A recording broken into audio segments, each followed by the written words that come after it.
Hello, कैसे हैं आप सभी? उम्मीद करता हूँ आप सब बहुत ही अच्छे से होंगे। लेकिन दोस्तों, बड़े ही दुख के साथ, अफ़सोस के साथ ये कहना पड़ रहा है कि बीएसपी, एएसपी, भीम आर्मी के रिश्ते उतने अच्छे नहीं हैं जितने होने चाहिए। क्योंकि बाबा साहब का एक ही सत्य वचन है जिसका पालन नहीं हो रहा है कि जो बहुजन है, जो बहुजन समाज है, दलित समाज है ख़ास तौर से, वो संगठित नहीं हो रहा है, वो संघर्ष नहीं कर रहा है, वो शिक्षित नहीं हो रहा है। क्या हो रहा है? मैं आपसे पूछता हूँ। क्या ये शिक्षित हो रहे हैं? क्या संगठित हो रहे हैं? क्या संघर्ष कर रहे हैं? राजनीतिक स्तर पर अगर मैं देखूं तो ये समाज कहीं ना कहीं बिखरा हुआ है। दोस्तों, आज मैं कुछ खास बयानों का जिक्र करने वाला हूं जो चंद्रशेखर आजाद रावण ने बहन जी के लिए कहा है।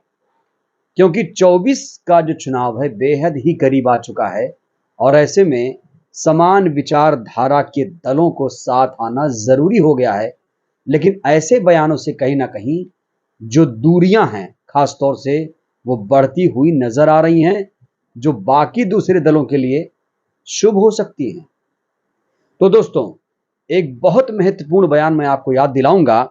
ये बयान है फरवरी 2022 में, जब एएसपी चीफ यानी भीम आर्मी के जो अध्यक्ष हैं चंद्रशेखर आजाद रावण, उन्होंने बीएसपी को सूखा पेड़ बताया था।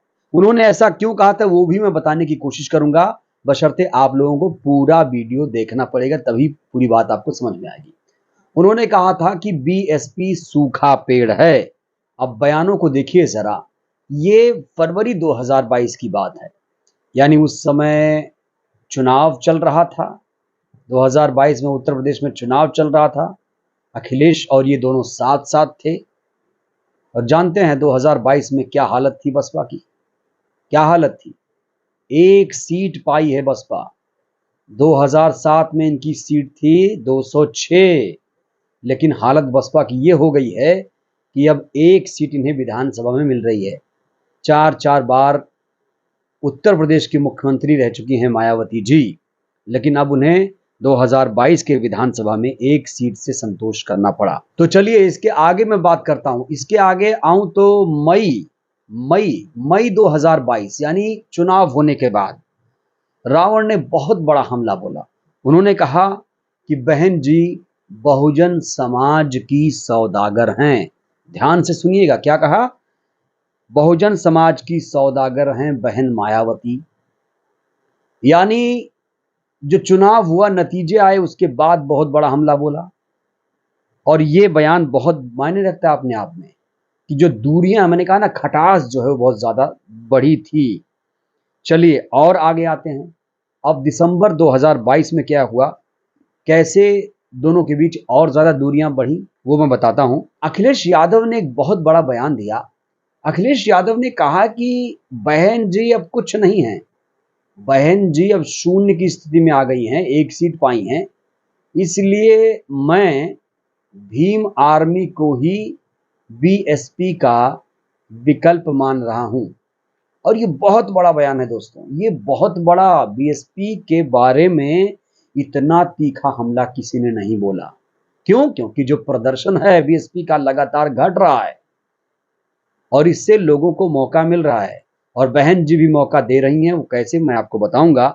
और आखिर में एक बहुत तीखा हमला, बहुत तीखा बयान सामने आया था और 9 जनवरी 2023 में खबर छपी।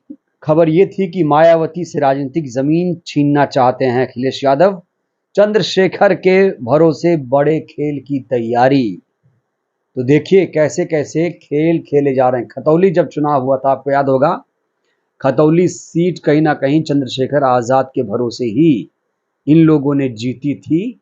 जो आरएलडी और अखिलेश खास तौर से तीनों दलों ने साथ मिलकर खतौली उपचुनाव लड़ा था और जीत हासिल हुई थी। तो आप सोचिए, जो बीएसपी, जो बसपा पार्टी प्रमुख पार्टी हुआ करती थी, 2007 में बहन जी 5 साल तक मुख्यमंत्री बनी थी। और अब 2007 से ऐसा क्या हुआ, 2007 देख लीजिए, 2012, 2017 देख लीजिए, 2022 देख लीजिए, लगातार जो ग्राफ है वो गिरता जा रहा है। कभी मैं किसी और वीडियो में जो ग्राफ है जो गिर रहा है, क्यों गिर रहा है, उस पर मैं बात करूंगा। लेकिन बात यह है कि जो बाबा साहेब ने कहा था, संगठित रहो, समान विचारधारा वाले दल हैं आप लोग। एक चीज और दोस्तों याद करिए, 21 से 23% तक उत्तर प्रदेश में दलित वोट है। और अगर मैं इसको दो कैटेगरी में बांटूं दलित वोटों को, तो जाटव समाज का जो वोट फीसदी है वो 14% है। गैर जाटव जो वोट है करीब 8 से 10% है। और देखिए, जाटव समाज से बहन कुमारी मायावती जी आती हैं, चंद्रशेखर आजाद भी आते हैं। यानी दोनों को कहीं ना कहीं जाटव समाज पर पकड़ बनानी है। इसका जो अंतर्द्वंद है वो कहीं ना कहीं चल रहा है।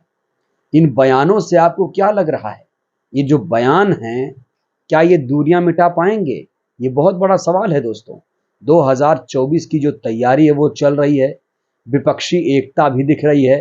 23 जून को बड़ी बैठक का ऐलान किया गया है। और ऐसे में जब समान विचारधारा वाले दल ही साथ नहीं आएंगे तो बाकी दलों से क्या उम्मीद करें? हमारे दलित भाई क्या उम्मीद करें, जो पलक पावड़े बिछाए इस बात का इंतजार कर रहे हैं कि 2024 में दलित प्रधानमंत्री होना चाहिए। अब उस समाज के जो नेता हैं साथ नहीं आएंगे तो कैसे काम चलेगा? बहन कुमारी मायावती जी हों या चंद्रशेखर आजाद हों, इन दोनों को साथ तो आना ही पड़ेगा। नहीं तो जो राजनीतिक लड़ाई लड़ी जा रही है वो कहीं ना कहीं अधूरी रह जाएगी। इस बात को नोट कर लीजिए। राजनीति हो तो संगठित हो, संघर्षरत हो। और जो बहुजन समाज है उसको मैं बार बार कह रहा हूं कि आप लोग शिक्षित हो जाइए, पढ़िए लिखिए। ऐसे ही मुस्लिम समाज भी है, मुस्लिम समाज को भी मैं कहता हूं वो भी पढ़ाई लिखाई करे, तब जाकर उसे राजनीतिक, सामाजिक, आर्थिक रूप से सक्षम बनाया जा सकता है। बहरहाल दोस्तों, ये जो बयान थे बहुत ज़्यादा सुर्खियों में थे, तो मैंने सोचा क्यों ना आप लोगों को जागरूक किया जाए, झकझोरा जाए आप लोगों को कि देखिए आपके नेता क्या कर रहे हैं, आपके नेता कितने दूर हैं, कितने पास हैं। इस वीडियो के माध्यम से मैंने आपको समझाने की कोशिश की है। मैं चाहता हूं इस वीडियो को आप लोग ज़्यादा से ज़्यादा लोगों में शेयर कीजिए और लाइक कीजिए, कमेंट कीजिए, लोगों को जागरूक करिए। नया है तो चैनल को सब्सक्राइब भी कीजिए। बहुत बहुत शुक्रिया।